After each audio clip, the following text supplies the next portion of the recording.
Machine learning projects. So இந்த வீடியோவில் என்ன பார்க்க போகிறோம் அப்படின்னா, மிஷின் லேர்னிங் ப்ராஜெக்ட்ஸ் எப்படி வந்து மேக் பண்ணலாம் அப்படிங்கிறப்ப தான் நம்ம வந்து வீடியோ கிளியராக பார்க்க போகிறோம். ஸோ ஃபஸ்ட்டு பார்த்துட்டிங்கன்னா, மிஷின் லேர்னிங்கோட லைஃப் சைக்கிள்ங்கிறது ரொம்ப ரொம்ப முக்கியம். ஸோ அதனால தான் நம்ம வந்து மிஷின் லேர்னிங்கோட ஜாப் ரோல் பற்றி பேசும்போதும், மிஷின் லேர்னிங்கான வீடியோஸ் பற்றி பேசும்போதும், மிஷின் லேர்னிங்கோட லைஃப் சைக்கிள் பற்றி நம்ம கிளியராக வந்து பேசிட்டு வரோம். ஸோ அந்த மிஷின் லேர்னிங்கோட லைஃப் சைக்கிள் உங்களுக்கு கிளியராக தெரிஞ்சிருச்சு அப்படின்னா, அதுக்கான ஜாப்லவே பிளேஸ் ஆகிறதா இருந்தாலும் சரி, ஸோ அதுக்கான ப்ராஜெக்ட் பண்ணுறதா இருந்தாலும் சரி, மிஷின் லேர்னிங் பற்றி தெரிஞ்சுக்கிறதா இருந்தாலும் சரி, ரொம்ப ரொம்ப ஈஸியாக இருக்கும். ஸோ அந்த மிஷின் லேர்னிங்கோட லைஃப் சைக்கிள் வந்து ஃபுல்ஃபில் பண்ணால் மட்டும்தான் நம்மளால் என்ன பண்ண முடியும் அப்படின்னா, மிஷின் லேர்னிங்கோட ப்ராஜெக்ட்ஸை வந்து மேக் பண்ண முடியும். ஸோ இப்போ நம்ம வந்து இந்த வீடியோவில் என்ன பார்க்க போகிறோம் அப்படின்னா, மிஷின் லேர்னிங்கோட ப்ராஜெக்ட்ஸை வந்து எப்படி மேக் பண்ணலாம் அப்படிங்கிறத கிளியராக A to Z பார்க்க போகிறோம். அண்ட் அதே மாதிரி பார்த்துட்டிங்க அப்படின்னா, உங்களுக்கு மிஷின் லேர்னிங் ப்ராஜெக்ட்ஸ்லையும் சரி, வேறு ஏதாச்சும் ப்ராஜெக்ட்ஸ்லையும் சரி, உங்களுக்கு ப்ராஜெக்ட் ரிலேட்டடாக கைடன்ஸ் வேணுங்க ஆசைப்பட்டீங்க அப்படின்னா, கீழே டிஸ்கிரிப்ஷன்லையும் காண்டாக்ட்லையும் எங்களுடைய நம்பர்ஸ் வந்து நாங்கள் ப்ரொவைட் பண்ணியிருக்கோம். ஸோ அதில் கேட்டு உங்களுடைய சந்தேகங்களையும், உங்களுடைய டைட்டில்ஸ் ரிலேட்டடாக ஏதாச்சும் சந்தேகங்கள் இருந்துச்சுனாலும் சரி, உங்களுக்கு ப்ராஜெக்ட்ஸில் கோடிங் ரிலேட்டடாக ஏதாவது சந்தேகங்கள் இருந்தாலும் சரி, அதில் கேட்டு உங்களுடைய சந்தேகங்களை நீங்கள் வந்து கிளாரிஃபை பண்ணிக்கலாம். அண்ட் ஓகே, இப்போ நம்ம வந்து வீடியோவில் என்ன பார்க்க போகிறோம் அப்படின்னா, நான் ஆல்ரெடி சொன்ன மாதிரி மிஷின் லேர்னிங் ப்ராஜெக்ட்ஸை பற்றி பார்க்க போகிறோம். அண்ட் மிஷின் லேர்னிங் ப்ராஜெக்ட்ஸில் ஸோ ஃபஸ்ட் நமக்கு முக்கியமான ஒரு கான்செப்ட் என்ன டைட்டில் சூஸ் பண்ண போகிறோங்கிறது இருக்குது. ஸோ மிஷின் லேர்னிங் கான்செப்ட்டில் என்ன கேட்டால் என்ன சொல்லணும் அப்படின்னா, நீங்கள் என்ன டைட்டில் சூஸ் பண்ணுறீங்கிறத விட அதை எப்படி வந்து நீங்கள் வந்து ப்ராஜெக்டை மேக் பண்ண போகிறீங்கிறது தான் ரொம்ப ரொம்ப முக்கியம். ஸோ எதனால் அப்படின்னா, நீங்கள் வந்து உங்களுடைய ஃபைனல் இயர் முடித்து வெளியே வரும்போது உங்களுடைய ரெஸ்யூமில் நீங்கள் ப்ராஜெக்ட்ஸ் பற்றி மட்டும்தான் மேக் பண்ணுவீங்க, ப்ராஜெக்ட்ஸ் பற்றி மட்டும்தான் நீங்கள் மென்ஷன் பண்ணியிருப்பீங்க. ஸோ அந்த இடத்துல பார்த்துட்டிங்க அப்படின்னா, நான் என்ன ப்ராஜெக்ட் பண்ணியிருக்கீங்க, பெஸ்ட்டாக என்ன பண்ணியிருக்கீங்க கேட்டலாம் உங்களுக்கு ஜாப் கொடுக்க மாட்டாங்க. ஸோ நீங்கள் பண்ணக்கூடிய ப்ராஜெக்ட்ஸில் எந்த மாதிரி உங்களுக்கு வந்து ஐடியாஸ் இருந்துச்சு. ஸோ நீங்கள் வந்து அங்கே போய் என்னுடைய பேட்சில் 3 பேர் இருந்தாங்க, ஸோ அவங்க கேட்டு தான் நான் வந்து ப்ராஜெக்டை சூஸ் பண்ணேன், இல்லை என்னுடைய ஸ்டாஃப் இந்த ப்ராஜெக்டை சொன்னாங்க, இந்த மாதிரி தான் நான் பண்ணேன் அப்படிங்கிற மாதிரி சொல்லலாம் உங்களால் ஷைன் பண்ண முடியாது. நீங்கள் எந்த விதமான ப்ராஜெக்டை சூஸ் பண்ணினாலும் பிரச்சனை கிடையாது. அந்த பண்ண ப்ராஜெக்ட்டில் நீங்கள் என்ன ப்ராஜெக்டை வந்து சூஸ் பண்ணியிருக்கீங்களோ அந்த சூஸ் பண்ண ப்ராஜெக்ட் உங்களுக்கு கிளியராக தெரிஞ்சிருக்கணும். ஸோ அவங்கள்ட்ட எக்ஸ்பிளைன் பண்ணும்போது, ஸோ இந்த மாதிரியான விஷயங்கள்லாம் நான் பண்ணியிருக்கேன் அப்படிங்கிற மாதிரி சொல்ல தெரிஞ்சிருக்கணும். அப்படி தெரிஞ்சால் மட்டும்தான் உங்களால் மிஷின் லேர்னிங் ப்ராஜெக்ட்டில் பண்ணதுக்கும் சரி, ஸோ அதில் ரிலேட்டடாக ஜாப் போகிறதுக்கும் ரொம்ப ரொம்ப யூஸ்ஃபுல்லாக இருக்கும். ஸோ ஃபஸ்ட்டு ஸ்டெப், நீங்கள் மிஷின் லேர்னிங் ப்ராஜெக்ட்டை சூஸ் பண்ணதுக்கு அப்புறமா நீங்கள் என்ன யூஸ் பண்ணணும் அப்படின்னா, என்ன ப்ரோக்ராமிங் லாங்குவேஜ் யூஸ் பண்ண போகிறேங்கிறத கிளியராக தெரிஞ்சுக்கணும். ஸோ என்ன கேட்டால் நான் பைத்தான் உங்களுக்கு ரெஃபர் பண்ணுவேன். எதனால் அப்படின்னு பார்த்தீங்கன்னா, நீங்கள் மிஷின் லேர்னிங் ப்ராஜெக்ட் வரும்போது பைத்தான் இல்லைனா R அப்படின்ற ப்ரோக்ராமிங் லாங்குவேஜில் உங்களால் ஒர்க் பண்ண முடியும், ப்ராஜெக்ட்டை மேக் பண்ண முடியும். ஸோ பைத்தான் பார்த்தீங்கன்னா, நீங்கள் CSE டிபார்ட்மெண்ட்டாக இருந்தாலும் சரி, EC டிபார்ட்மெண்ட்டாக இருந்தாலும் சரி, இல்லை வேறு என்ன டிபார்ட்மெண்ட்டாக இருந்தாலும் சரி, பைத்தான்றது ஃபஸ்ட் இயரில் நீங்கள் ஸ்டடி பண்ணியிருப்பீங்க. அப்படி இல்லைனா கூட பைத்தான்கிற வேலை நிறைய இடங்களில் நீங்கள் கேள்விப்பட்டிருப்பீங்க. R அப்படின்ற ப்ரோக்ராமிங் லாங்குவேஜை நிறைய பேர் கேள்வியே பட்டிருக்க மாட்டாங்க. ஸோ அதனால் பைத்தான்கிற ப்ரோக்ராமிங் லாங்குவேஜ் நம்ம என்ன பண்ணிக்கலாம் அப்படின்னா, ப்ரோக்ராமிங்கை சூஸ் பண்ணிக்கலாம். ஸோ நம்மளுடைய ப்ராஜெக்டை சூஸ் பண்ணிக்கலாம். அண்ட் அதே மாதிரி பார்த்துட்டிங்கன்னா, உங்களுக்கு R அப்படின்ற ப்ரோக்ராமிங் லாங்குவேஜ் தான் ப்ராஜெக்ட் பண்ணணும்னு நீங்கள் ஆசைப்பட்டீங்க அப்படின்னா, Rல கூட ப்ராஜெக்ட் பண்ணிக்கலாம், தப்பு கிடையாது. ஸோ பைத்தான் சூஸ் பண்ணுறது ரொம்ப ரொம்ப நல்லது. அண்ட் அதுக்கப்புறம் பார்த்துட்டிங்கன்னா, நீங்கள் மிஷின் லேர்னிங் ரிலேட்டடாக ஒரு ப்ராஜெக்டை சூஸ் பண்ண போகிறீங்கன்னு வச்சுக்கோங்களேன். ஸோ நீங்கள் வந்து ஏதாச்சும் ஒரு இதை வந்து ப்ரிடிக்ட் பண்ண போகிறீங்க, இல்லை ஏதாச்சும் ஒரு டிசீஸை வந்து ஃபைண்ட் அவுட் பண்ண போகிறீங்க, இல்லை ஏதாச்சும் ஒரு கான்செப்டை பண்ண போகிறீங்க அப்படின்னா, அதுக்கு உங்களுக்கு முக்கியமான விஷயம் டேட்டா செட். ஸோ உங்ககிட்ட டேட்டா இருந்தால் மட்டும்தான் நீங்கள் என்ன பண்ண முடியும் அப்படின்னா, அந்த டேட்டா வச்சு ஒர்க் பண்ணி உங்களுக்கான அவுட்புட்டை எடுக்க முடியும். ஸோ நீங்கள் வந்து நான் கேன்சர் டிசீஸ் கண்டுபிடிக்க போகிறேன், இல்லை வந்து ரைஸ் லீஃப் டிசீஸ் கண்டுபிடிக்க போகிறேன், இல்லை கிரெடிட் கார்டு ஃப்ராட் கண்டுபிடிக்க போகிறேன், டயபெட்டிஸ் கண்டுபிடிக்க போகிறேன். ஸோ ஏதாச்சும் ஒரு கான்செப்ட்குள்ளே நீங்கள் ப்ராஜெக்டை சூஸ் பண்ணீங்க அப்படின்னா, உங்களுக்கு டேட்டா செட் கண்டிப்பாக இருக்கணும். ஸோ அந்த டேட்டா செட் இல்லை அப்படின்னா உங்களால் வந்து ப்ராஜெக்டை வந்து மேக் பண்ணுறதுல ப்ராப்ளம் வரும். ஸோ இப்போ டேட்டா செட் இருந்தால் எப்படி இந்த டேட்டா செட்டை நம்ம வந்து தேடிக்கலாம், இல்லை நம்ம எப்படி ஒரு டேட்டா செட்டை உருவாக்கலாம் அப்படிங்கிறத பற்றி ஃபஸ்ட்டு கான்செப்ட் அதை பற்றி பார்ப்போம்.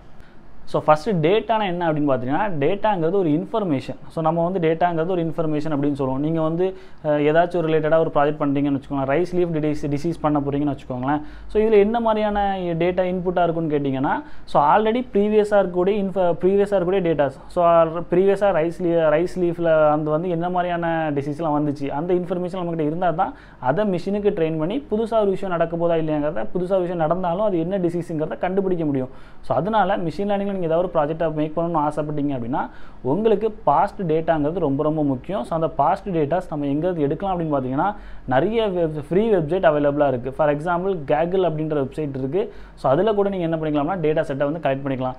அப்படி உங்ககிட்ட டேட்டா செட் இல்லை அப்படின்னா, எக்ஸலில் நீங்களே புதுசாக ஒரு டேட்டா செட்டை உருவாக்க முடியும். ஸோ அது வந்து ரொம்ப ரொம்ப ரிஸ்கியான ப்ராசஸ். எதனால் அப்படின்னு பார்த்தீங்கன்னா, ஸோ ஒரு குறிப்பிட்ட ஒரு 10, 100, 1000 அந்த மாதிரி டேட்டா செட் வச்சு ஒர்க் பண்ணால் நம்மளால் வந்து அக்யூரேட்டான ரிசல்ட்டை எடுக்க முடியாது. ஸோ ஃபஸ்ட்டு ஸ்டெப் டேட்டா செட்டை கலெக்ட் பண்ணுறது. அந்த கலெக்ட் பண்ணுற டேட்டா செட் நம்ம வந்து கேக்லேருந்து சூஸ் பண்ணிக்கலாம். ஸோ இல்லை வேறு ஏதாச்சும் இன்ஃபர்மேஷன்லேருந்து கூட டேட்டா செட்டை கலெக்ட் பண்ணிக்கலாம். செகண்ட் ஸ்டெப் என்னென்னு பார்த்துட்டிங்கன்னா, டேட்டா வந்து ப்ரீ ப்ராசஸிங் பண்ணுறது. இப்போ நம்ம வந்து ஒரு டேட்டா செட்டை கலெக்ட் பண்ணிட்டோம் அப்படின்னா, கலெக்ட் பண்ண டேட்டா செட் நமக்கு தகுந்த மாதிரிலாம் இருக்காது. ஸோ நம்ம வந்து கலெக்ட் பண்ணுற டேட்டா செட்டில் ஏதாச்சும் ப்ராப்ளம்ஸ் இருக்கும். ஸோ இந்த மாதிரி வந்து டேட்டா மிஸ்ஸிங் இருக்கும், டேட்டா மிஸ்மேட்ச் இருக்கும், இந்த மாதிரி நிறைய இன்ஃபர்மேஷன்ஸ்லாம் இருக்கும். ஸோ அதெல்லாம் அவாய்ட் பண்ணுறதுக்கு என்ன பண்ணணும் அப்படின்னா ப்ரோக்ராம் எழுதி என்ன பண்ணணும், தேவையில்லாத டேட்டாலாம் ரிமூவ் பண்ணணும். இதுதான் செகண்ட் ஸ்டெப். நம்ம வந்து டேட்டா ப்ரீ ப்ராசஸிங்னு சொல்லுவோம். தேர்ட் ஸ்டெப் என்னென்னு பார்த்தீங்கன்னா டேட்டா விஷுவலைசேஷன். ஸோ நம்ம வந்து கலெக்ட் பண்ண டேட்டா வச்சு கிராஃபிக்கல் ரெப்ரசன்டேஷனாக விஷுவல் பண்ணி பார்க்கணும். ஸோ இதை தான் டேட்டா அனலிஸ்ட் அப்படின்னு சொல்லுவோம், டேட்டா அனலிஸ்ட் அப்படின்னு சொல்லுவோம். இது தனி ஜாப் ரோல் இருக்குது. ஸோ டேட்டா அனலிஸ்ட்டாக நம்ம வந்து நமக்கு கிடைக்கிற இன்ஃபர்மேஷனை, கிடைக்கிற டேட்டா செட்டில் இருக்கிற வேல்யூ எடுத்து கிராஃப் பண்ணி, நிறைய கிராஃப் இருக்குது, லைன் சார்ட் இருக்குது, பார் சார்ட் இருக்குது, ஸ்கேட்டர் பிளாட் இருக்குது, இந்த மாதிரி நிறைய பிளாட் இருக்குது. ஸோ இதெல்லாம் கிராஃபிக்கல் ரெப்ரசன்டேஷனில் வியூ பண்ணி பார்த்திங்க அப்படின்னா எவ்வளோ டேட்டா செட் இருக்குது, எந்தெந்த டேட்டா செட் எப்போலாம் எப்படி பெர்ஃபார்ம் பண்ணியிருக்கு அப்படிங்கிறத நம்மளால் வந்து தெரிஞ்சிக்க முடியும். அண்ட் நெக்ஸ்ட் ஸ்டெப் பார்த்தீங்கன்னா மிஷினுக்கு இப்போ தான் இது வந்து ஒரு முக்கியமான கான்செப்ட், முக்கியமான ஸ்டெப்பு. அடுத்த ஸ்டெப் நம்ம வந்து மிஷினுக்கு என்ன பண்ணுவோம்னா டேட்டா வந்து ட்ரெயின் பண்ணுவோம். ஸோ இங்கே டேட்டா வந்து ட்ரெயின் பண்ணுறது தான் இந்த இடத்துல என்ன பண்ணுவோம் அப்படின்னா அல்காரிதம் யூஸ் பண்ணுவோம். நீங்கள் வந்து மிஷின் லேர்னிங் இருக்கக்கூடிய பட்சத்தில் நீங்கள் என்ன பண்ணிக்கலாம் அப்படின்னா நம்ம வந்து linear regression, logistic regression, SVM இந்த மாதிரியான அல்காரிதம் வச்சு மிஷினுக்கு ட்ரெயின் பண்ணிக்கலாம். இதே டீப் லேர்னிங் போகிறீங்க அப்படின்னா இன்னும் டீப்பாக மிஷினுக்கு ட்ரெயின் பண்ணுறதுக்கு நியூரல் நெட்வொர்க் யூஸ் பண்ணுவீங்க. ஸோ இந்த இடத்துல தான் பார்த்தீங்கன்னா CNN, RNN இந்த மாதிரியான நியூரல் நெட்வொர்க்ஸ் யூஸ் பண்ணி நம்ம வந்து மிஷினுக்கு வந்து ட்ரெயின் பண்ணுவோம். ஸோ இந்த இடத்துல தான் மிஷின் லேர்னிங்கும் டீப் லேர்னிங்குள்ள கான்செப்ட் வந்து பிரியுது. ஸோ இப்போ வந்து மிஷினுக்கு ட்ரெயின் பண்ணதுக்கப்புறம் ஃபைனலாக கொஞ்சம் டேட்டா செட்டை வச்சு மிஷினுக்கு டெஸ்ட் பண்ணுவோம். ஸோ ஆல்ரெடி நம்மக்கிட்ட என்ன இருக்கும், டேட்டா செட் இருக்கும். ஸோ அந்த டேட்டாவை 8:2 இல்லைனா 7:3 இந்த ரேஷியோவில் நம்ம என்ன பண்ணுவோம் அப்படின்னா மிஷினுக்கு ட்ரெயின் பண்ணுவோம்.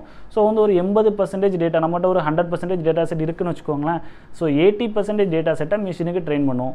மிச்சம் இருக்க 20 டேட்டாஸை வச்சு மிஷினுக்கு டெஸ்ட் பண்ணி அவுட்புட் எப்படி வருதுங்கிறத செக் பண்ணி அதிலேருந்து அக்யூரஸியை பில்ட் பண்ணுவோம்.